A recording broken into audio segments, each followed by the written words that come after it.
प्रहलाद और भगवान विष्णु की कृपा। सुनिए, धर्म और भक्ति की एक अद्भुत कथा सुनाता हूं जो हमें सिखाती है कि सत्य और धर्म का पालन करने वालों की हमेशा विजय होती है। यह कथा है भक्त प्रहलाद और भगवान विष्णु की। बहुत समय पहले की बात है। एक राक्षस राजा था हिरण्यकशिपु। वह बहुत ही शक्तिशाली और घमंडी था। उसने भगवान ब्रह्मा से ऐसा वरदान पाया था जिसे सुनकर देवता भी डर गए। उसने वरदान में मांगा था कि उसे न कोई मनुष्य मार सके, न कोई पशु, न उसे दिन में मारा जा सके, न रात में, न घर के अंदर, न घर के बाहर, न किसी हथियार से, और न ही किसी अस्त्र शस्त्र से। अब हिरण्यकशिपु को लगने लगा कि वह अमर हो गया है। वह भगवान विष्णु का शत्रु था और पूरे संसार को अपना गुलाम बनाना चाहता था। उसने आदेश दिया कि कोई भी भगवान विष्णु की पूजा न करे, सभी केवल उसकी पूजा करें। लेकिन दोस्तों, हिरण्यकशिपु का पुत्र प्रहलाद, वह बालक अलग ही था। वह बचपन से भगवान विष्णु का अनन्य भक्त था। उसकी भक्ति इतनी सच्ची थी कि वह हर समय भगवान का नाम जपता रहता। हिरण्यकशिपु को जब यह बात पता चली तो उसने प्रहलाद को बहुत समझाया। उसने कहा, बेटा, विष्णु को मत पूछ, मुझे पूछ, क्योंकि मैं सबसे शक्तिशाली हूं। लेकिन प्रहलाद ने दृढ़ता से कहा, पिताजी, भगवान विष्णु ही इस संसार के रक्षक हैं। उनकी भक्ति से बड़ा कोई धर्म नहीं है।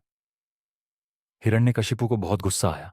उसने सोचा, इस बच्चे को मेरी ताकत का अंदाजा नहीं है, इसे सबक सिखाना होगा। अब सुनिए, हिरण्यकशिपु ने प्रहलाद को मारने के कई प्रयास किए। उसने अपने सैनिकों से कहा, इस बालक को सांपों के बीच फेंक दो। सैनिकों ने वैसा ही किया। जहरीले सांप चारों ओर से प्रहलाद को घेरने लगे, लेकिन भगवान विष्णु की कृपा से एक भी सांप ने उसे नहीं डसा। प्रहलाद सुरक्षित बच गया। फिर हिरण्यकशिपु ने अपनी बहन होलिका को बुलाया। अब होलिका को वरदान मिला था कि वह आग में नहीं जल सकती। उसने प्रहलाद को गोद में बैठाया और अग्नि में प्रवेश कर गई। लेकिन दोस्तों, भगवान विष्णु की लीला देखिए। होलिका जलकर राख हो गई और प्रहलाद सुरक्षित बच गया। हिरण्यकशिपु ने एक और प्रयास किया। उसने प्रहलाद को ऊंचे पहाड़ से फेंकने का आदेश दिया, परंतु जैसे ही प्रहलाद गिरने लगा, भगवान विष्णु ने अपने दिव्य हाथों से उसे संभाल लिया। प्रहलाद को कुछ नहीं हुआ। अब हिरण्यकशिपु और अधिक क्रोधित हो गया। उसने प्रहलाद से पूछा, तेरा भगवान कहाँ है? क्या वह इस खंभे में भी है? प्रहलाद ने निडर होकर उत्तर दिया, पिताजी, भगवान हर जगह है, इस खंभे में भी।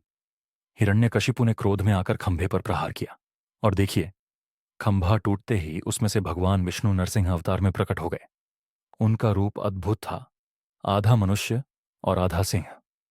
उन्होंने हिरण्यकशिपु को गोधूली वेला में घर की दहलीज पर अपने नाखूनों से मार डाला। इस तरह भगवान विष्णु ने अपने भक्त प्रहलाद की रक्षा की और अहंकारी हिरण्यकशिपु का अंत किया। अब सोचिए, ये कथा हमें क्या सिखाती है? सत्य, धर्म और भक्ति में अपार शक्ति होती है।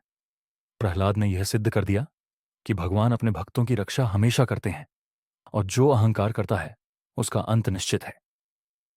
तो इस कथा को अपने जीवन में याद रखें और भगवान के प्रति श्रद्धा और विश्वास बनाए रखें।